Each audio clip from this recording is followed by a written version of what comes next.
And I believe we are live.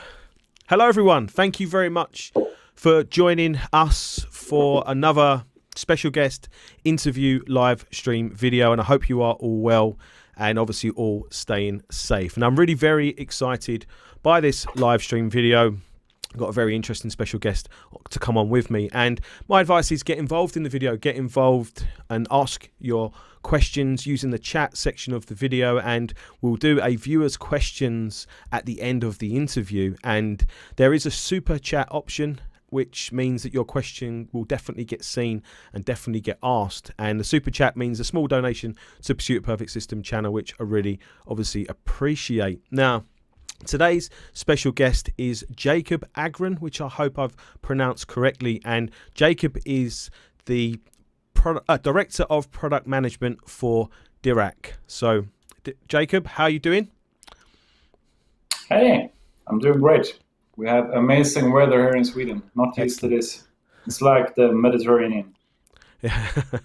Well, look, thank you very much for joining me on this video. I really appreciate it, first and foremost. Oh, so 1 second. This is a slight mistake. There we go. That's you, not me. So there you are. There you are. Apologies for that.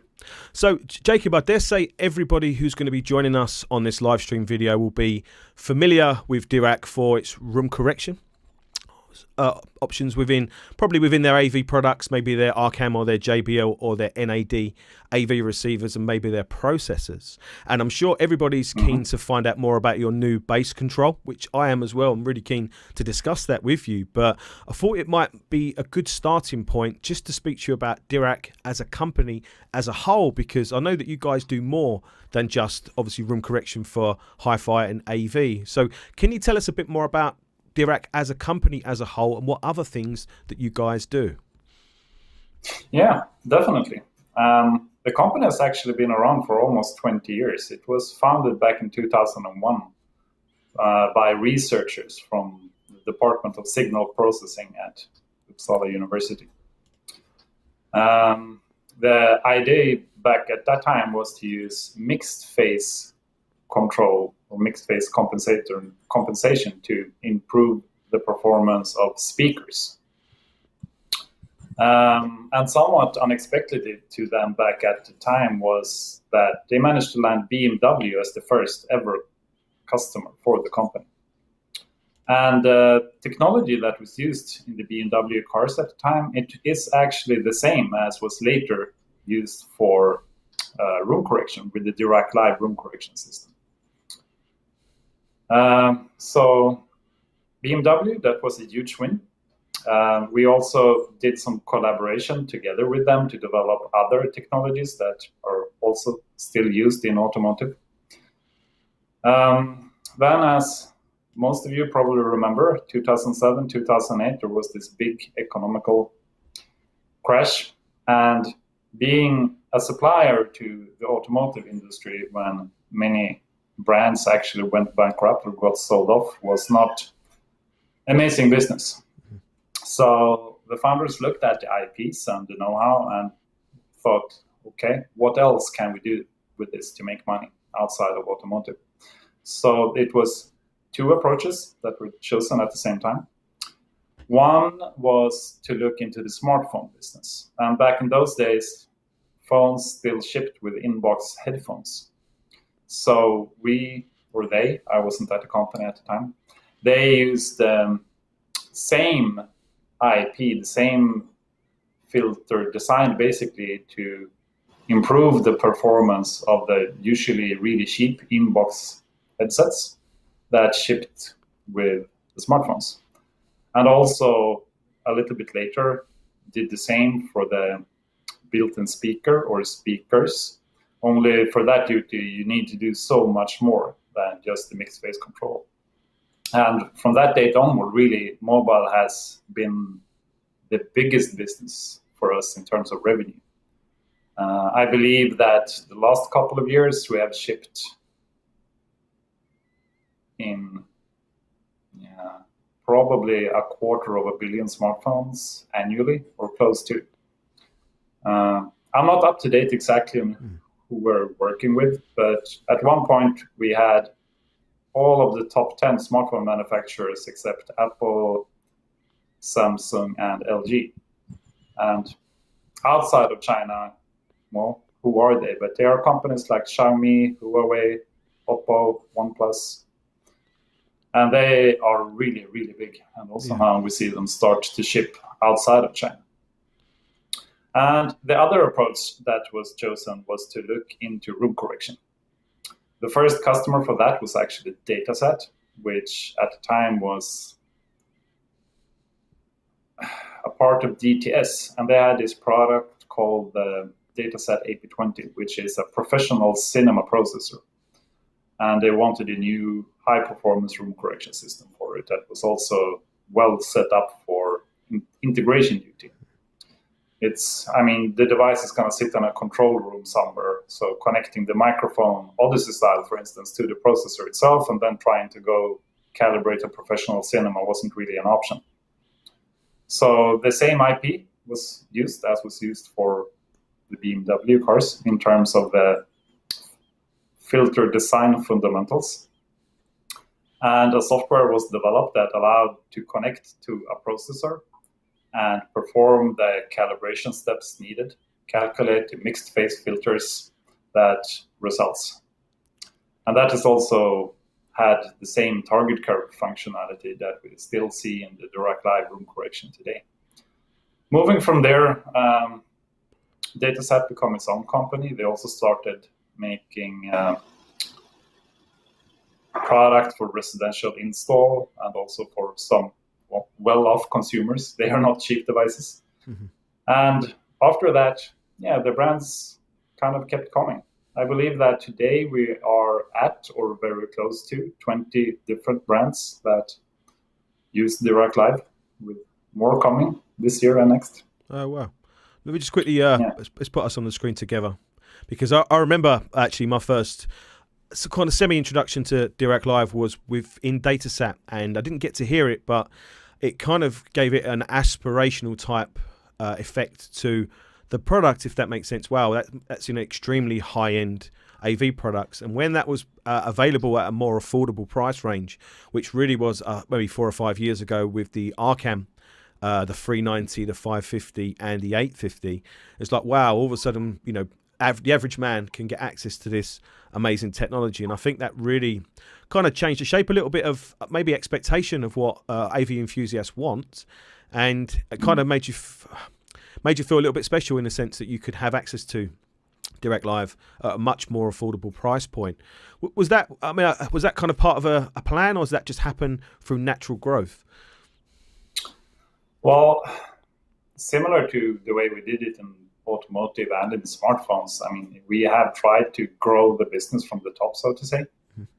And certainly, like you point out, when we started working with Arcam back in 2014 for the models released in 2015, that was a very big thing for us to move into the consumer segment. And also, I think we started to work with Emotiva for the XMC1 at the same time, which is another consumer-friendly option. And of course, latest in terms of actually making Dirac Live accessible, NAD. Mm-hmm. Yes, the T758, 714 Dolby Atmos and Dirac Live for, I believe it's like $14.99. Okay, something like that. Yep. It's a good value proposition, and actually something most people that want a home theater can afford. Well, I think that was what impressed me about the original Arcam range, is that you got Dirac Live through the whole range. So from the processor, yes, and the 850, which was expensive, right down to the 390, which was kind of still probably top AV receiver money at the time, but it wasn't kind of a cherry picked product that was only available to the exclusive. They offered it to everybody, and I thought that was a very nice, I don't know if nice is the right word, but a very clever and a great thing for them to do, to offer that to everybody. Yeah, definitely. And for us, having Arcam as a customer has been really beneficial. Okay. Jakob, obviously you've been with Dirac since 2012. Since 2012, so quite a long time. It is, and it's been a wild ride. When I joined, we were 6 people at the office. My title back then, when I first got employed, was actually research engineer. So I have had the opportunity to see most sides of this business. So started out writing, I've been writing software for the Dirac Live Calibration tool. I've been writing firmware for DSPs that go into products. Been working with MATLAB to look at new algorithms and really close to our R&D people. And after that, I headed an organization, a group in Dirac that was responsible for delivering software or services to our OEM customers. That was mostly on the automotive and the smartphone side, because every new hardware manufacturer, be it a car or a smartphone or whatnot, I mean, they're going to get our either specifications or software components. But even if we think it's loud and clear how to use it, because we do this every day, it's usually new to the OEM. So they need our support to just get things running as expected. So with your current role, obviously, as Director of Product Management, what is the best bit about that job, and what might be maybe the worst bit about that job role? Yeah. So, I mean, I really enjoy having seen all aspects of this business and product management as a function. And I think this goes across all companies, not just Dirac. You get to see a little bit of everything. You need to know a little bit about everything. You need to travel, meet people, be it end users or partners, like the chip vendors or OEMs, it doesn't really matter. Get a feel for where is the industry moving, what are the pain points. And all of this information is something that we need to use then to understand how to evolve our product such that they are exciting, so people want to buy them. And also, of course, very important, that they're not too cumbersome to implement, because then the OEMs are not going to use it, even if the customers want it. Yeah, okay. Then on the other side, of course, you also need to feed much of that information back into engineering, so they understand what do users feel is important and why, because they are ultimately the ones that make the technical design decisions for how to build this thing. And yeah, for any engineers in the audience will probably agree that you can build most things in a million different ways. And unless you have more information, it's very difficult to make the right design choices that makes the product viable from a cost perspective.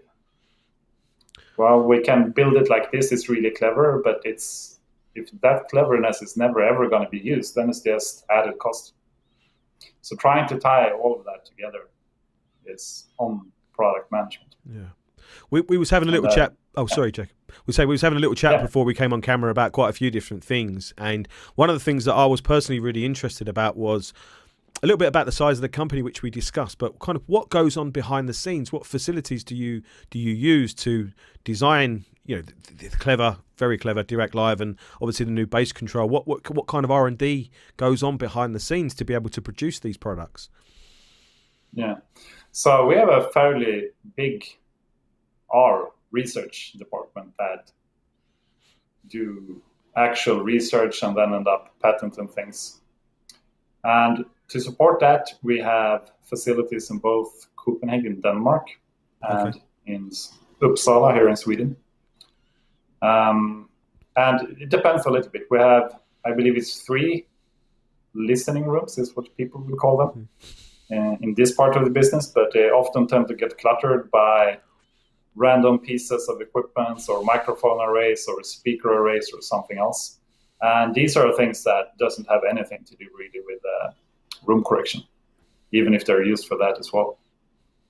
And then also when we need to do proper anechoic recordings, I mean, we do have rooms that are, let's call them semi-anechoic, that works really well for most duties. But when we really need a proper anechoic chamber, we rent one from the university in Uppsala. Okay. And that's a big one. I think it's in excess of 100 square meters. Yeah, look at that. Yeah, that was when I saw that. I thought that looks kind of doesn't look real. It looks like a photoshopped image, but I assume that is the real thing, isn't it? That is the real thing. And it's an eerie feeling to be in a room like this because it's so quiet. And often they are really small, but this is a big one. I mean, you could sleep a class of kids in there. And interestingly enough, also about that, is since it's built for research at the university, it's also a Faraday cage. So it's also anechoic in the radio spectrum. So if you get stuck in there, you can't even make a phone call to get out. No, you can't. So don't get stuck. Fantastic. It's a dark and lonely place in some ways. So obviously, so there's an aspect to Dirac for measurements and speakers in anechoic chambers, but there must be a lot of development going on with software and code and that aspect to the business as well. Is that the same engineers, or is that a different set of engineers that will do that role? Yeah, so organizationally, it's a little bit different depending on what part of the business it is for historical reasons. So for the room correction product, it's the same group of engineers that is maintaining that and also do integration support to our OEM customers or the third parties and deals with third line support from end users. Then for the rest, it's a little bit more function driven. And looking at what we deliver, it's quite different across what segment this is. So on the smartphone business, for instance, it's competitive, which is, of course, difficult. But there is also a fairly big degree of convergence in terms of what do OEM customers expect to get as a part of the software delivery. They are ARM-based devices that run some flavor of Android, and Android comes with an audio subsystem. Then looking at the chip manufacturers like Qualcomm and MediaTek, sometimes they put DSPs in there that adds a second layer of audio framework that you need to relate to. But everything basically looks like that. So it's a fairly small set of deliverables that needs to be built and maintained. And then we support the customers to do that. And for that market, we build all of the software and deliver complete software to that type of customers. Whereas if you look at in a car or AVR, for instance, the situation is totally different. You can build a car audio system or an AVR in so many different ways. There's a fair number of different DSPs that go out there. They need to connect to do all of the DA converters and AD converters. How many channels is it? And there's going to be a microcontroller in there with internet connectivity. But there isn't any recipe for how to build an AVR. You can do that in so many different ways. And the end result of that also means that we can't pre-build software for every way that you can build an AVR. It doesn't make any sense at all. Furthermore, for AVRs, what we deliver, all of our proprietary or, secret stuff is sitting in the calibration tool or in the cloud. Mm-hmm. So the way it works there is that we deliver specifications. You want to build a Dirac Live machine, maybe an AVR. This is how we're going to do it.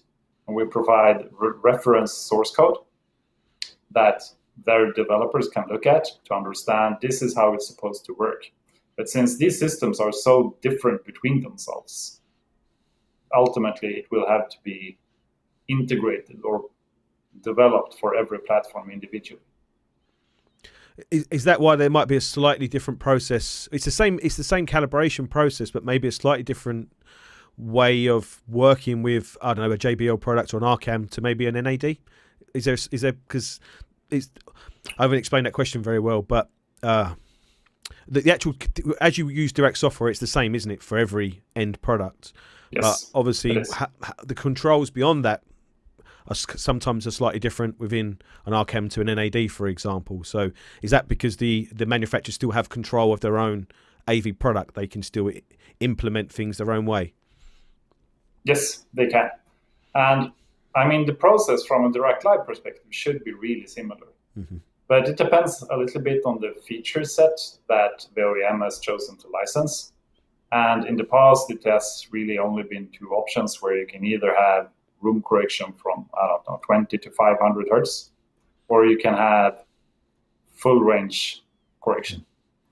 But when our calibration software on a smartphone or a PC connects to an AVR, they are going to exchange information that tells our software exactly what model it is and what capabilities it has. And it will present the options accordingly. So now with bass control, for instance, it's still the same software. But if your unit don't support bass control, then you're not going to get any bass control options. Okay. Actually, that's quite a nice way to move on to talk about bass control, because that's probably the bit that most people have tuned in to find out about, because obviously it's the new thing, obviously, from Dirac. So I just want to ask two questions, really. What is bass control and why do we need it? Yeah, those are the important ones, aren't they? So looking at room correction as such, as Dirac Live works, as all room correction systems I am aware works today, they will place some test signals in the speakers independently, and for each speaker or output channel, it will calculate a filter that is going to somehow improve the acoustical situations of the speaker and room interaction in a subset of the space you intend to listen. And this is done on a speaker-by-speaker basis. And this is all fine, because the left speaker is going to play the left signal and the right speaker is going to play the right signal. But if you look at subwoofers, in a 5.1 system, for instance, if you have 5 big floor-standing speakers and you have a subwoofer, then maybe they each have their own content from the source. And then the subwoofer will only ever play the LFE data. But that is usually not how these systems stick together at all, because the subwoofer will also be used for bass management purposes. And then it's a little bit of a different situation, because bass management conceptually is taking, for instance, the front left audio channel data and splitting it up in 2 parts using crossovers. And crossovers have an overlap. And that means that as a part of that frequency band, you now have 2 speakers that play the same signal. And the whole thing about room correction was that we measured each speaker independently and corrected for it independently. But there is no promises or guarantees for what is going to happen when you now play the same signal in 2 different speakers.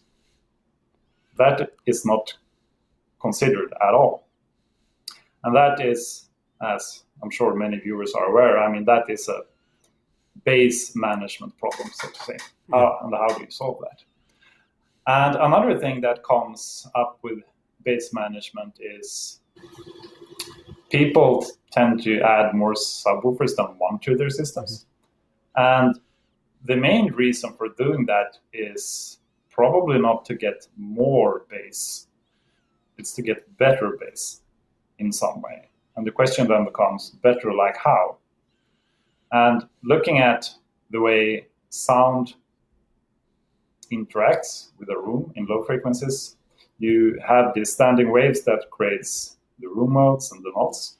So you get an uneven bass response. And that's why when you measure the magnitude response or the power response, meaning how much energy is present in the room as a function of frequency, you will have these really big dips in the response where there basically is no bass at all. And in some points, there's going to be an overwhelming amount of bass.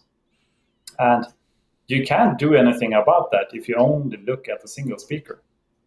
You can change the volume, you can change the phase, and these are then going to move around. But the problem is still going to be there because you only have 1 degree of freedom, a single subwoofer, to do this. However, if you add 2 subwoofers, then you can look at them as a group, so that if I have this big dropout of bass in one location, perhaps it's possible to use the other one to play bass in that particular point then. And of course, if you add more and more subwoofers, you have more and more degrees of freedom, and you will get a more and more even bass response. So for many people at least, the purpose of adding more than 1 subwoofer is to be able to have, well, a similar bass response in a bigger area, and also have a bass response that doesn't have these big dropouts in bass, and hopefully also doesn't have an overpowering amount of bass. And I know that Harman has done a lot of research on this, and I guess they were the ones to go out with the idea that 4 subwoofers is going to get you a long way, which is true. You can place them in 4 corners or in the middle of each wall if you have that option, but most people might not have the space for that.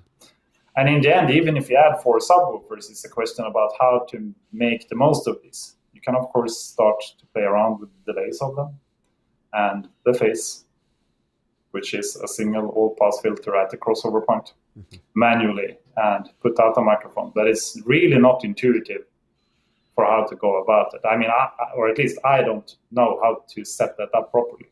I mean, a professionally and experienced installer or system integrator can do that. That's not a problem. But, average Joe, the consumer, is probably fairly clueless for how to make the most of this investment. I bought these 4 subwoofers. That's not cheap. I convinced my wife to allow them into the house in the first place. Then I want to make the most of that system. Yeah. And that is really where bass control comes in. So the top tier of bass control will allow bass management of any number of subwoofers. And the purpose, what the software tries to achieve, is the same bass response in every point. So this is the top tier. So this is the 4 optimization add-on that you purchase through the Dirac website. Which exactly. I probably should have had an image to show up of that. But if you go on I think it's under features, isn't it, on the Dirac website, in terms of accessing where you purchase that, and obviously add that on. So just to explain that then. So in terms of the 4 optimization, it's trying to compensate for the errors of the subwoofer placement in the room. Is that what it's doing? Yeah, so I think I have some slides. Yeah. Which number would you like? So we can do number 6. Number 6. 1 second.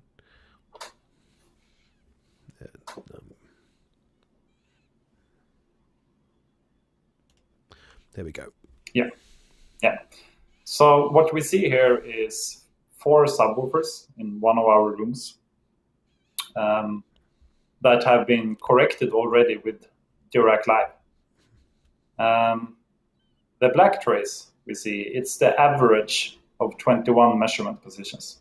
And the average is flat here because it was set to flat for research purposes, really. Yep.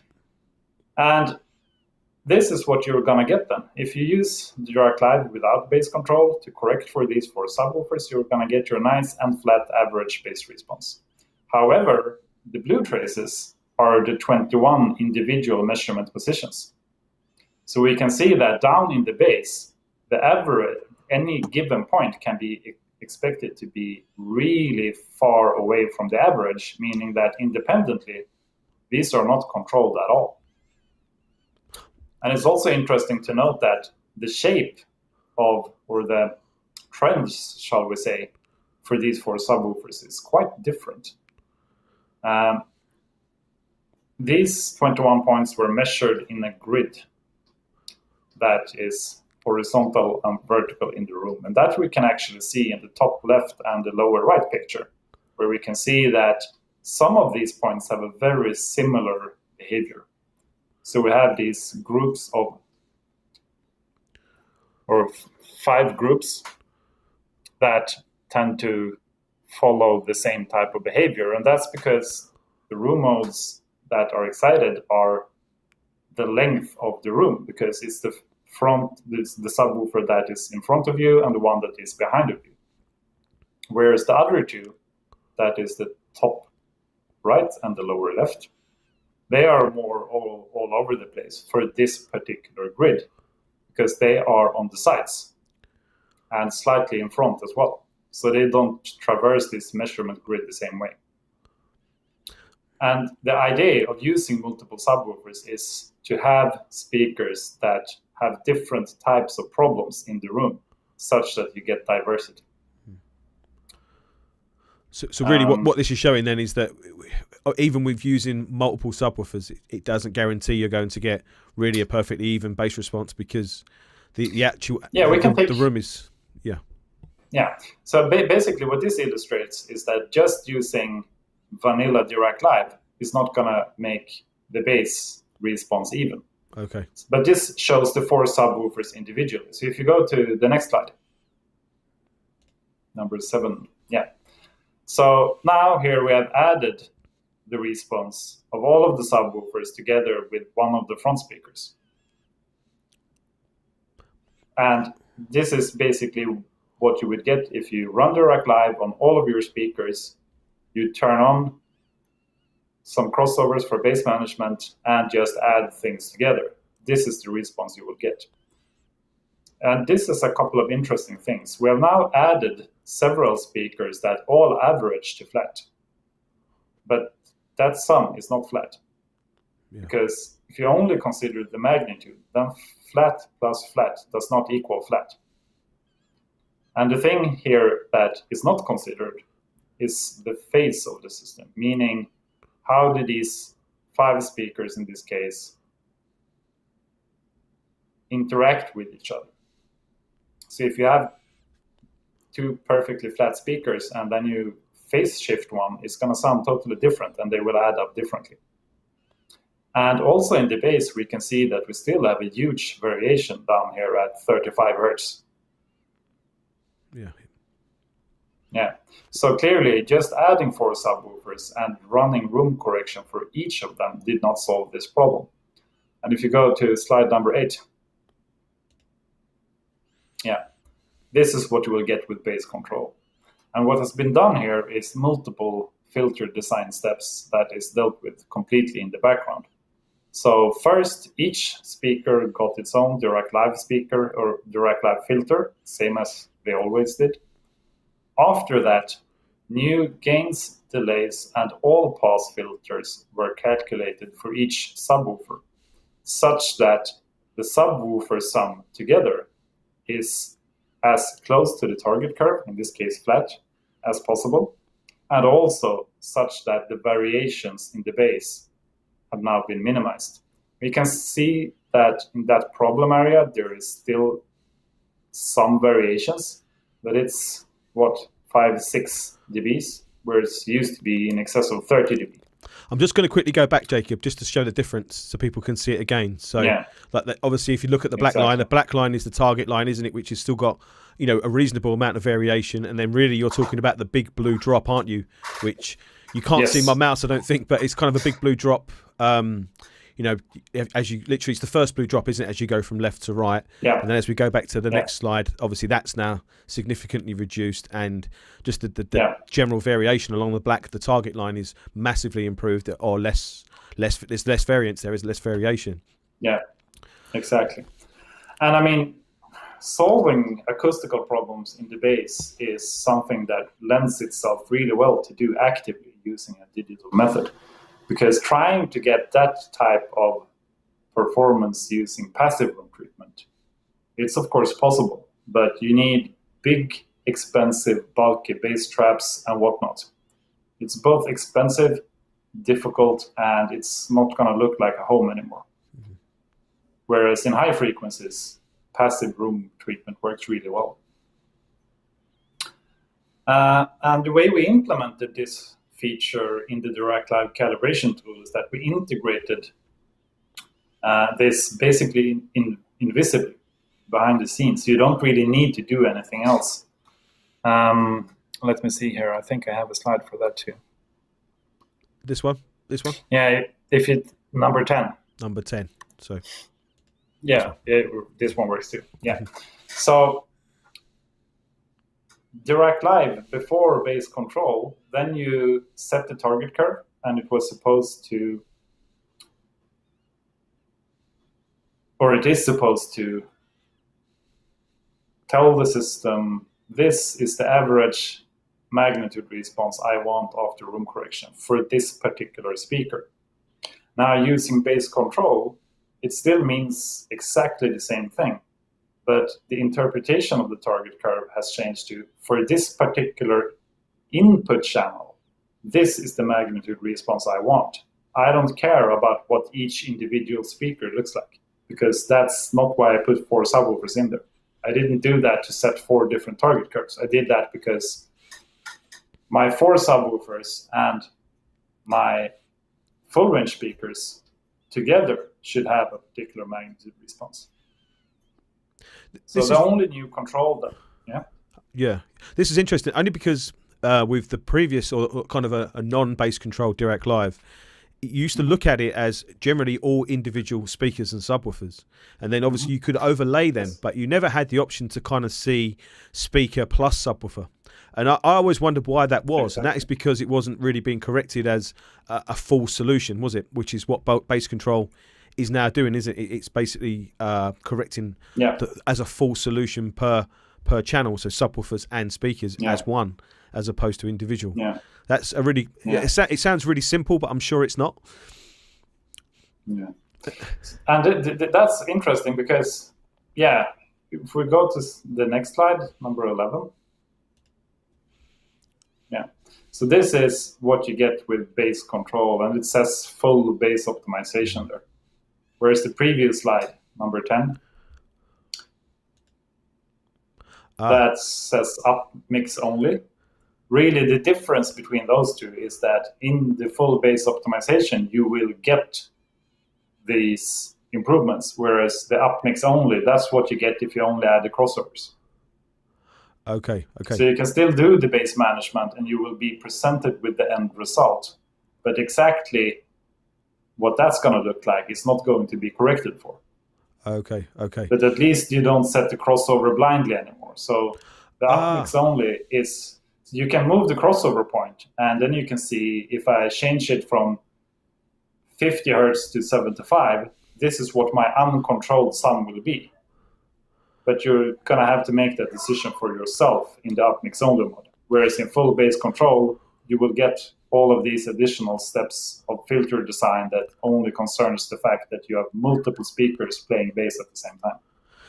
That's interesting because I mean I've only used the full optimization version so far. I haven't had a chance to play with the upmix and kind of listen to the differences. But to be honest, I can see the differences there in those two graphs. So with the upmix option, with the full optimization option, you make your adjustments, you set things up, and then you click a calculate button, which then I assume does a lot more processing. Because I haven't done the upmix, is calculator button still part of the upmix process, or is it not? No, I mean, you will, if you change something, it will recalculate the Dirac Live filters, but the upmix only, really, it's the same as only Dirac Live without bass control. Okay. But you have the added functionality of setting the crossover point in the software, and you are presented with the end result. But the end result is what it is. The software is not going to do anything for you to improve the situation. Okay, so really, it's basically, it's for you to be able to see what is bass control actually doing. Yeah. So really, it's added the feature of being able to see the subwoofer and the speaker kind of plotted on the same graph, so you can see where what might happen putting a crossover at say 50 hertz compared to say 80 hertz or 100 hertz, and how that might affect the frequency response in a more live way as opposed to a guess or maybe measure after kind of way. Yeah, interesting. Exactly. So really then to fully appreciate what bass control can do in terms of how it affects the frequency response and phase of subwoofers, really you need to buy the add-on module. Yes, or a unit that comes with it. Okay. Yeah. So I must admit I'm not fully up to speed with, for instance, how Arcam chose to do it, because OEMs can choose to license bass control out of the box, same as Arcam did for the previous ones, where they included the same and everything. Okay. I'm not sure if they decided to do that for this one. I know the JBL units comes with top tier bass control out of the box, so then you don't need to buy anything. Okay, because I'm involved a little bit in the community through a certain forum, and there was talk about Dirac mentioning different tiers, a tier 1, a tier 2, and a tier 3. I didn't see any of that come out from Dirac, so I've only kind of read that third hand from what other people have said. But I assumed that tier 1 would be a full optimization, and then tier 2 might be the upmix option, and then tier 3 would be an existing Dirac like you would normally see. But I wasn't sure on that, Jakob. No, so the top level option, let's call it tier 1. That's full bass optimization. Tier 3 is actually upmix only. Okay. Your unit needs to support bass control, but it doesn't need to include it. Then there is one in between. And the difference between the top tier and the one level down is that it only supports a single subwoofer. We haven't really talked about that, but there's 3 added filter design steps for bass control. And the first one is that we use a machine learning algorithm to co-optimize all of the subwoofers. And that is the added step that you get only in the top tier that adds multi-subwoofer support. But of course, if you only have a single subwoofer, you don't need that one. But there are 2 more things that is needed to get a really nice subwoofer integration that you get in the middle tier. And the second step that we do is that we look at pairwise full range speakers so that in the measured area, they are reasonably in phase at the crossover point. Because even under anechoic conditions, when you play, say, stereo music, you will have nulls where the speaker cancels each other out depending on if you're symmetric to the speakers or not. And since the front left and front right, you probably want to cross over them the same way in your bass management. And that's not going to be possible unless they are phase current at the crossover point. And then once pairs of speakers are phase matched, we calculate all passes such that pairwise full range speakers blend well with the single subwoofer or the pre-optimized group of subwoofers. And we had that in slide 8, I believe it was, or 7, where we had this step shape on the black curve. This one? Yes. The result of this not being flat is that the phase is not controlled between the speakers. Okay, so the base area between the speakers is not a flat line because in those points those speakers are out of phase at those frequencies. Yes, exactly. Oh wow. Yeah. So the middle tier is still gonna do the pairwise phase matching at the crossover point for your full range speakers and calculate all passes between the subwoofers and the pairs of full range speakers such that they add up nicely together. And you still get the benefit of setting the target curve per input channel, meaning you don't need to consider the target curve for the subwoofers such that it matches up equally well with your really big front speakers and your tiny surround speaker. All of that is dealt with for you, even if it still only supports a single subwoofer.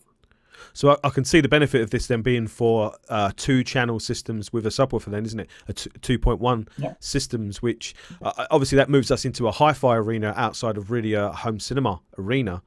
And that's an area where there's only, I can only think of a handful of products that are using Dirac at the moment. One of them I'm hoping to get my hands on this week or next week, depending on how you look at it.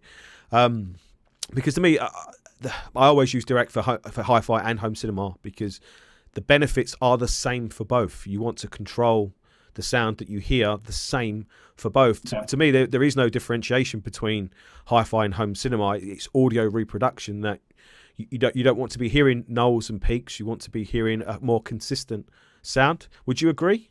Yeah. Oh yeah, of course. I completely agree. And I mean, controlling the phase of your full range speakers, which admittedly has nothing to do with bass control, is critical for having a faithful stereo reproduction.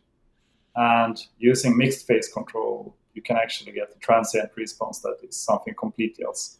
So you get a much more natural rendering of your stereo music. And also we're now starting to see 2-channel products that comes out with, even with 2 independent subwoofer outputs. There are 2.2 equipment out there, which of course is a response to the fact that, adding more than one subwoofer is going to help with your acoustic situation, even when listening just to stereo music. Because in a 2.2 system, there isn't even an LFE channel. So they are only there to improve the performance of your full range speakers. So it's back to the same thing I just said, really. It's the same theorem for home cinema is the exact same theorem for hi-fi, because again, it's audio reproduction, it's acoustics, and the same problems exist regardless whether you're playing music or whether you're playing a film or movie. It's the same, isn't it? Exact same problems. Yes, it's exactly the same. So just in terms of Dirac 3, the software that was released, I think a week or two ago, looking at, I mean, I've used it briefly. Obviously, I've spent a lot of time with Dirac 1 and a lot of time with Dirac 2. Obviously, there are very obvious and clear differences in how you use, not so much how you use the software, but how it's visually presented, and slightly different visual cues as you go through the process. Some of it, I think, makes life definitely easier in terms of what you see. But what are the improvements to the software that we can't see as the user? Kind of what developments have gone on that maybe are not so obvious? Yeah. So there is even a Dirac 0 that predates me. I haven't even seen it. Oh, wow. But look, starting from, let's call it the first one. Some of you may remember it was the light blue and white one. Yep. That stayed around for a really long time, longer than it should. And it was back in 2017, I believe, that we made the decision that we really need to get on top of this. So, and that was the start of what you refer to as Dirac Live 2. That had a completely different look and feel. The main motivation for us to do that was that the previous software architecture didn't really lend itself well to be able to offer new features.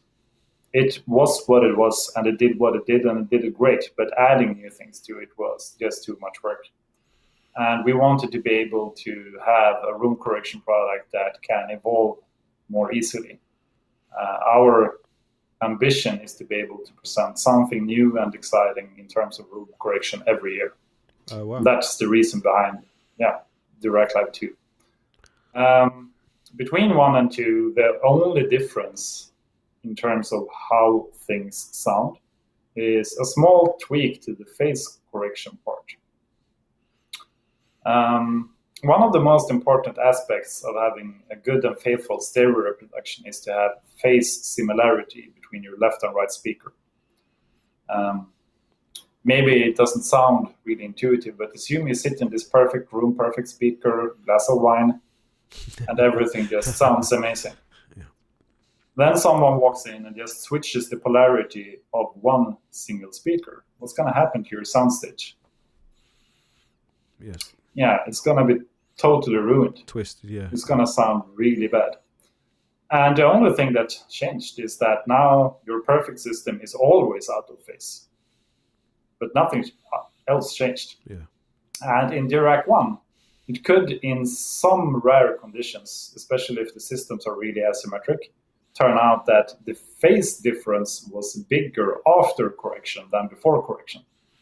So even if individually the left and right speaker sounds much better, as a pair of speakers playing stereo content, the staging was deteriorated. So what was added in Dirac Live 2 is a check, basically, that if this level of phase correction for one of the two speakers is going to make the phase similarity worse, then don't do it. Okay. So basically, in rare cases, a small scaling back of the phase correction, not to deteriorate the stereo image. And that's really it. Then we have Dirac Live 3, which is on the surface, and also in terms as a piece of software that needs to be built and maintained, is really, really similar to Dirac Live 2. It builds on Dirac Live 2, and it's the first upgrade module, really, that we released on this new software platform. And that is then including bass control, which is a big add-on solving a problem that everyone that owns a subwoofer has. Yeah. And then moving forward to Dirac Live 4, that will be released at some point in the future. Oh, wow. We hope to be able to provide something substantially new and exciting. That's how we want to deal with this. So in terms of developing a new product, maybe on a 12-month cycle, I assume that's the tie-in with the traditional, cycles of TVs and AV products. It's an annual thing, isn't it? So, which in a way is a nice thing, especially for something like this, because I suppose it depends on how it's integrated, but sometimes you cannot get better sound. You are literally at the maximum of where you are because of acoustical conditions. I see that as like a limiting factor of a system. So anything that can enhance the acoustical situation that you're in, it will improve a system more than changing maybe an amplifier, for example, because that cannot improve the acoustical conditions that you have. So it's very exciting to hear about that. Obviously, I had another question in terms of maybe other product developments. We had a little chat about headphones, and my very first exposure to Dirac was a phone app, an Apple app, what was designed for earbuds. But we was discussing the benefits maybe of Dirac for headphones. I mean, I was thinking of it of a frequency control point of view, because a lot of headphones have very unusual frequency responses, which I assumed is maybe a sound tailor, or it's just a negative effect of maybe trying to put a speaker driver this close to your ear.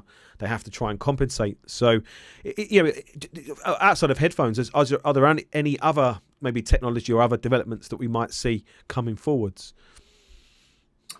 Yeah, I mean, we are fairly diverse in what we do in audio, and as an audio company, I would also like to think that we are quite different. And that all has to do with how the company was founded. Okay. The founders are world-class researchers and scientists in digital signal processing. And the research they didn't have anything to do with audio. They were doing research into what later became LTE, or the 4G standard for telecommunication. And they didn't really have an background in the audio industry. They all appreciated good sound and had hi-fi equipment and that stuff, but they didn't come from a traditional audio mindset. And as such, looking at our IPs, the toolboxes we have, they apply basically to anything that deals with rendering sound. They are not stuck in automotive or in headphones. So looking at the IP that we use for Dirac Live room correction, for instance, that same patent is applied on every market we are at. And I must admit, I don't know how many patents we have at this point, but it's a fairly large number. And in terms of room correction, for instance, it's more a question of understanding what are the pain points here that people are experiencing and trying to maximize their hardware investments, or maybe ease the setup process or whatnot, and then trying to look at our IP toolbox and see how can we improve that. And between the markets, the room correction market is the one that uses the smallest amount of our toolbox. And I would probably think that the smartphone market is the biggest one, because microtransducers is something completely else. Yeah. And that's probably the way we will try to go about it, is to look at the IPs we already have and see how can we improve the situation. And I mean, there are things out there that people are asking for. For us, it's mostly a question of understanding what is going to give customers the most bang for the buck. But you have this, I believe Trina has a feature that is called speaker relocation. So, someone's told me about that once before, and I was struggling to understand how that could even be a thing. But I'm not saying that it's not. But it's how can you move where the perception of like the sound of a speaker comes from? That is crazy. Yeah, and I mean it's in traditional audio there are a couple of ways to go about it. We would probably do it differently. Okay. Because we have different tools to work with. So that's something that we could be doing, for instance. We had a technology demonstration back in 2014 at the CES with a totally different way to go about room correction and controlling speakers in rooms as a group. That was very appreciated. It sounds amazing. It's unfortunately also very complicated, because we don't want to put anything on the market that most people are going to fail at using. It must be easy to use. I think I read about that. Is that where you was using speakers kind of in reverse to maybe cancel out some of the negatives? So basically not using a speaker for a speaker, but using it to cancel out room problems. That seemed really, really exciting, actually, and I didn't see anything after that. So I assume that was really difficult then. I mean, it's not easy to say what would that technology do for a particular speaker. After the fact, when the filters have been calculated, you can look at it and say, oh, it decided to use that speaker to cancel out room modes, perhaps. But you don't tell the speaker to do so explicitly. Oh, I see. So, I wondered if it was like you install extra speakers as basically like acoustic treatments or a replacement. Yeah, I didn't know if that was the idea. But... You can do that too. And in automotive, that makes a lot of sense. Okay. If we look at a high-end automotive system, let's take the Bauer & Wilkins systems in the Volvo XC90, for instance. It has 19 transducers on 12 channels. And there are things like active mid-ranges and whatnot. So they are just built totally different from a HiFi system. Okay. And then we actually use this technology, and it tries to figure out what's the best use for every channel I can control here as a group. Because you sit so close to so many speakers, and it's so asymmetric. Like the driver, well, not in the UK, it's going to be the other way around, but here in Sweden, the driver is going to be really close to the front left, and comparatively orders of magnitude further away from the front right. Yeah. And for the other passenger side, it's going to be the reverse. So trying to control all of this together with the fact that you have a large number of bandwidth limited speakers, it's a huge challenge to make the most of that investment. So there, this technology makes a lot of sense, but you could of course also use it for room correction. And yeah. Oh, sorry. I was just going to... I had a question. I lost it, unfortunately. I had a really good question on that, but never mind. Obviously, in terms of questions, there's been quite a few come in. We've covered, obviously, some of them. I think this is actually quite an interesting question. Are there any plans or future plans to use what a manufacturer would maybe publish as a desired frequency response? Or say, for example, manufacturer has an anechoic frequency response for a set of speakers. At the moment, if you wanted to try and achieve that in your listening room, you would have to input that manually, wouldn't you, in terms of a Dirac curve? Yeah. I think the question is there any maybe working alongside manufacturers to get those frequency responses to maybe automatically add them as a target curve? I think that is the question. Yeah, that's an excellent question, actually. It's not currently on any roadmap, but one thing I think would be very exciting is to work together with the speaker manufacturers. And then the way this would look as an end user is that you can optionally, for each output channel, say that this is brand A and model B. And then that's going to download the manufacturer's recommended target curve for that particular speaker. That may or may not be achieved anechoically, because that would be up to the speaker manufacturer to decide.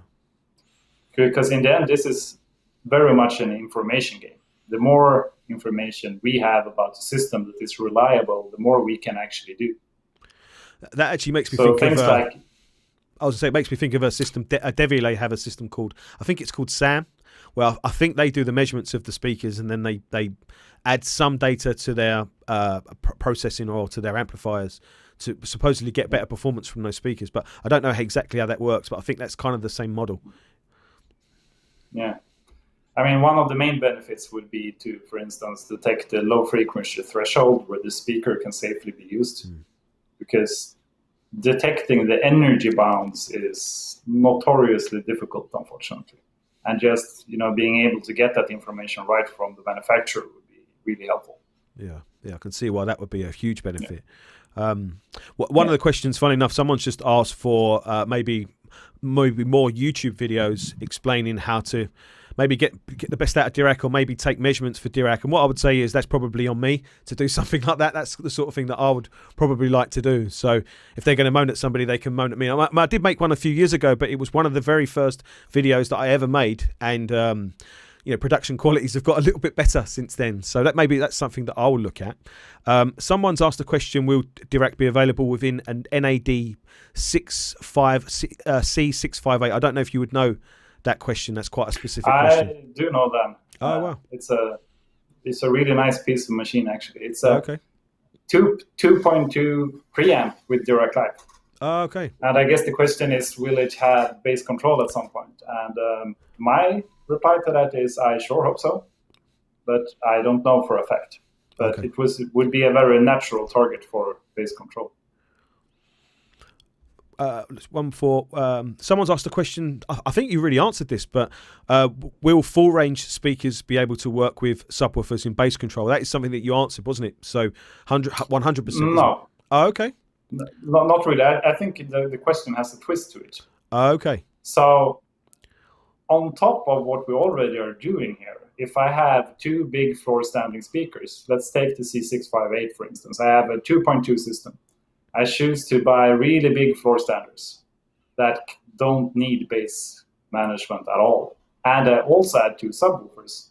Now in the bass region, you can look at that as 4 speakers, because you don't need to bass manage your full ranges for additional bass purposes, but you can use them as subwoofers in terms of evening out the bass response. And in that way, your 2.2 system would have a bass performance same as if you had 4 subwoofers.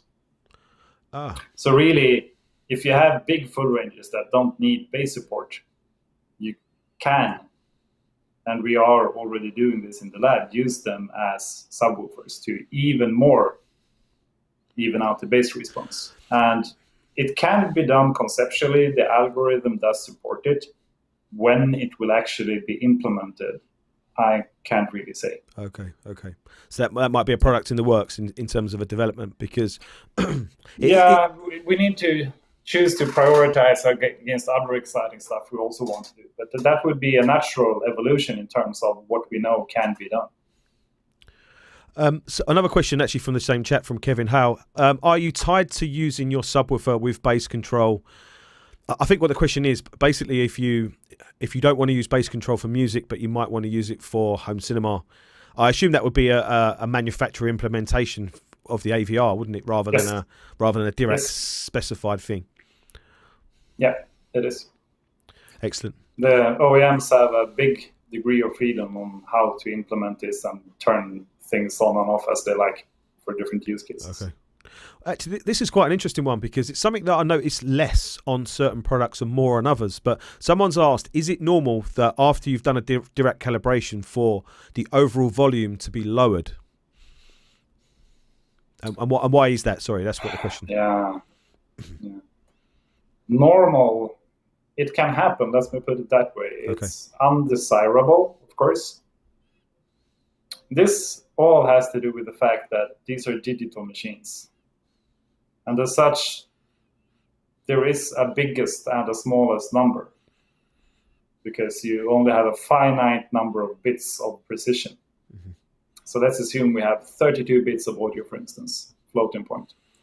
And the representation it has is going to be that the biggest number is 1 and the smallest number is -1. Now, if you want to do digital processing of some kind, you apply a filter, and the filter is maybe going to increase some area a little bit, decrease another area a little bit. Then you're going to end up with the numbers potentially larger than 1 and smaller than -1, meaning you don't fit into the representation. And the way that everyone doing digital signal processing has to deal with this is to introduce a headroom. So for instance, maybe the expectation is that the filter is going to have 10 dBs of dynamics. Then you need to decrease the signal by 10 dBs, or you risk clipping digitally, meaning the samples themselves don't fit into the envelope anymore. Yeah. And that sounds really, really bad. And this is the case for anything done digitally. Okay. And it's also a little bit more tricky, actually, than saying I only allow 10 dB of frequency domain gain. You don't know what's going to happen in the time domain because of how different frequencies and their phases interact. I think what they're referring to is probably, and again, I think it's different on this newer range of AVRs, like I've only played with the 30, but with the last range, the 390, the 550, and the 850, the output volume seems to drop some. But my advice to people when I've done calibrations for them is just kind of ignore that. At the end of the day, the number that you see on the Arcam just represents a number. So if Dirac sounds better and you end up turning the master volume from 60 to 70 to enjoy a movie, it doesn't really make any difference. It's just a number. If that, that's my advice.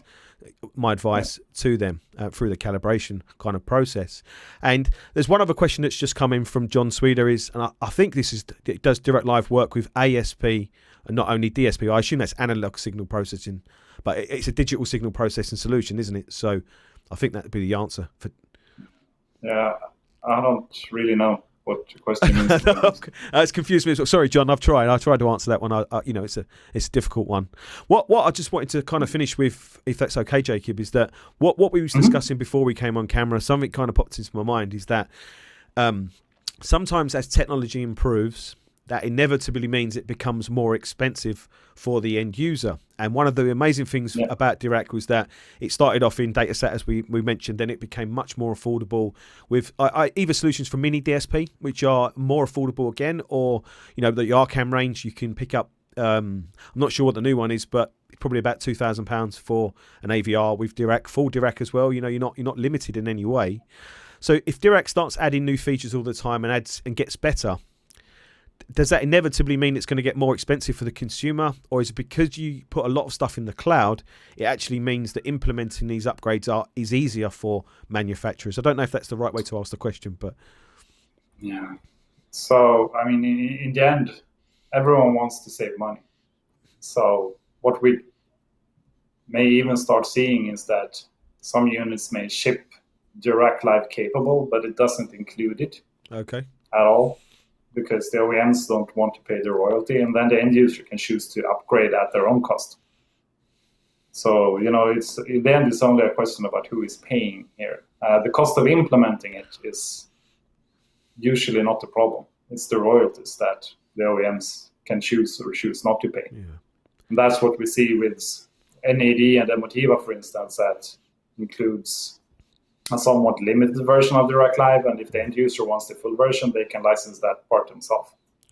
That's the same thing with Bass Control that has 3 tiers, and if you want more functionality, then you can choose to buy that. I mean, to me, this is the crux of the situation. It's as a consumer of these products, it's give me the choice, give me the option, and don't take that option away from me. And when I'm looking for products now for myself, it's like, what product can I buy that might have Dirac Live in it, and that becomes a part of my buying process. So I would buy a product that would allow me to use Dirac Live, even when I had to buy an additional software version or whatever, an add-on. I would be quite happy with that, just because it's given me the option to make the choice to choose to use it or not.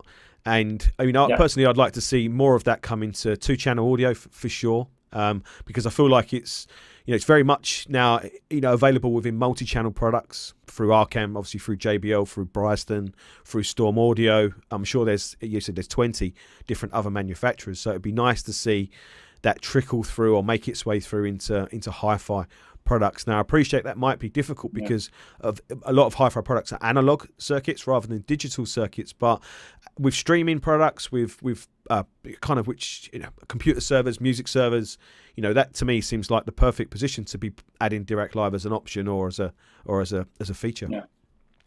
Yeah, and I fully expect that we will see some pickup in the 2-channel world. Excellent. Is there anything else that you can tell us maybe about the future, or maybe any tips that you can give people on how to get, to use Dirac Live and get better results? Well, the typical questions about how to use Dirac Live I get is about where to place the microphone. Okay. And the important thing to remember there is that the exact microphone positions are not critical at all. It's more like a recommendation, and to remind people that please don't measure the same point 9 times, move the microphone. Mm-hmm. The only one that makes a difference is the first one, because the sound can only ever arrive simultaneously at one point, and that is going to be the first one you measure. Then spread the other ones out as convenient around the area where you want to listen in. And empirically, I find that I like the results better when I measure a little bit bigger, in a bigger area than I would perhaps assume. Otherwise, you end up getting some kind of overcompensation and that's not always a nice thing. And of course, also, you can use that as a weighting function. So if you have a couch, you have the patience to do 9 measurement points, and I want my seat to sound the best, and I know where I sit in the couch. Yeah, well, then measure 7 points in that one and 2 in the rest of the couch, because they don't really care.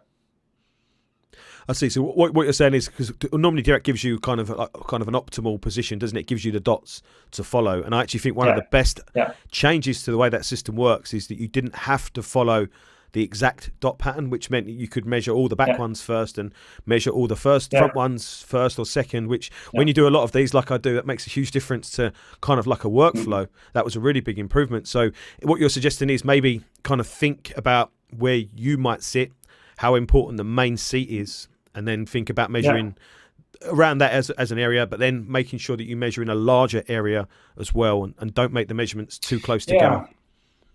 Yeah, I guess what I'm trying to say here is that there is nothing holy about those particular points. I never follow them. Okay. Except for the first one, which is where I want the best stereo imaging. Yeah. Then the rest, I mean, you can measure denser in one seat and less dense in another one. And then knowing that result is going to give you a better sound in the one where you have more measurement positions, because it's going to get more wave in the filter design. Yeah. So you don't need to follow that, but remember to space your microphone positions. Further apart is better than really close. Okay. And obviously in terms of the amount of measurements, you can choose 9, can't you? You can choose 13. Is it 17? Is it the next one? Yeah, I think 17. So is there a situation where, I did a calibration a couple of weeks ago. It was a very big room, so doing the full amount of measurements made sense all the way around a big sofa area, but that doesn't make sense if you are in a small, I don't know, domestic house where you're backed up against a wall and the sofa is literally against the wall. So is there a time when 13 makes more sense than 9, or 9 makes more sense than 17? No, not in domestic situations. I wouldn't say that. We also have a Pro Audio customer called Beta 3 in China. They make things for karaoke bars and cinemas and all kinds of things. And that's a part also of trying to find out what equipment do I connect to. So if you connect to one of those, you're going to get something that tries to look like a small arena or a classroom or a pub. Those maybe have 30 points. Oh, wow. Yeah, because that's what they want. Yeah, I see. So, I mean, the system itself inherently supports any number of points. But in most home situations, and this is me because I'm lazy, well, try to do at least 5. Okay. And more is better. But Okay. we also chose to have an upper limit because we had people saying with a really old version, I did 79 points. Do you think that is going to be enough? Yeah. Please don't make too many. But 5, I would say, is the minimum number for any size space. So just a quick... more is, of course, better. But the difference between 9 or 13 or 17 is like... Okay. See, so just to explain how that would work is that once you've taken 5 or 6 or 7, you literally just click to go to filter design, don't you, on through the software? Yeah. You don't need to fill every single box, a dot. Okay, no. Perfect. No. Unless you have to, but I mean, there is no harm in doing it. And if you have a really big space, then more points are nice, actually. Okay. But that's not the case for most people. No, not at all, actually. No, it's quite interesting, actually. And sometimes you feel like, I've felt like, right, I want to do 13, but it feels like you're squeezing the 2 end ones quite close together. So it might make sense to just do 1 end one rather than 2 end one. So 11 as opposed to 13. That's really good advice, Jakob. Actually, I appreciate that. Thank you. Is there anything else that you'd like to add or say, or give us any, I don't know, in clean on anything else that might be coming that we can get excited about? Yeah. So... Well, I think we are, as a company, in a good shape to stick to our intent and have annual feature updates for Dirac Live. So, end of 2019, we had Bass Control. So, stay tuned for what's next. Excellent. Well, look, as a user of Dirac all the time, I really, really appreciate it, what it does. And anything that the company does to make that better, for us as AV enthusiasts, I'm sure everybody that watches this will agree with me. We really appreciate it. We think it's fantastic, and even if it's get smaller part of the business, please don't drop it, because we love it and we need it and we want it. We want more of it, if anything. So, and Jakob, I really, this is the most fun one. It is for us, yeah. It is for us. So, please don't make us sign a petition to make you bring it back. So, huge thank you to you for coming on for this live stream. I really, really appreciate it. It's been hopefully really enjoyable. A lot of people have left some really nice messages through the process. Yeah. So, thank you very much. I really, really appreciate it. Thanks for having me. So, just quickly. All right, guys, so thank you very much for watching this video, especially if you've watched it live. Thank you to everybody who's left some questions and comments. I'm sorry I couldn't go through all of them. I did try and ask all the ones at the right time. Obviously, a huge thank you to Jakob from Dirac for coming on the show. I really appreciate it. I hope you enjoyed it. If you did, obviously hit the thumbs up button. That really makes a difference. And subscribe to the Pursuit of Perfect System YouTube channel if you haven't already. I'm going to do a lot more of these types of interviews combined with reviews, technical videos, show visits, you name it. I'll try and do it here at Pursuit of Perfect System. So thank you very much for joining me. I really appreciate it. And I'll see you guys soon. Take care. Bye. Bye.